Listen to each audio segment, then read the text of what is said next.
Welcome to the Slop Temple. We pray this video helps. You begin by getting the essentials in place so the process moves quickly. Create and verify your Linkvertise account, then add payment info. This ensures you receive funds once traffic converts. Next, pick the exact destination URL or file you want to monetize and copy it. Accuracy matters because a wrong link breaks the funnel. Once done, prepare one clear title, a thumbnail, and a short description to speed through the creation form, and you're ready for the next steps. You now build the monetized link, start the new link flow, and paste the exact destination.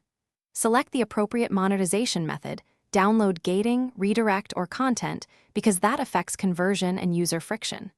Then set the monetization rules. Choose ad wall, time gate, or a small paywall, and if you want, test with a short 0.5 to 2 minute delay to see behavior. Make sure to set country and device targeting. This prevents invalid clicks and raises revenue quality, so configure those options carefully.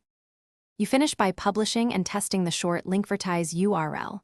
Open it in an incognito window to verify every step reaches your destination. Once live, monitor analytics closely, CTR, conversions, and earnings, and make small adjustments to gates or targeting within 24 to 48 hours to improve results. If something breaks, troubleshoot quickly. Clear cache, recheck the destination URL for typos, and temporarily disable strict country or device blocks. That single troubleshooting move solves most common delivery issues. Thanks for watching. Consider subscribing if we helped you.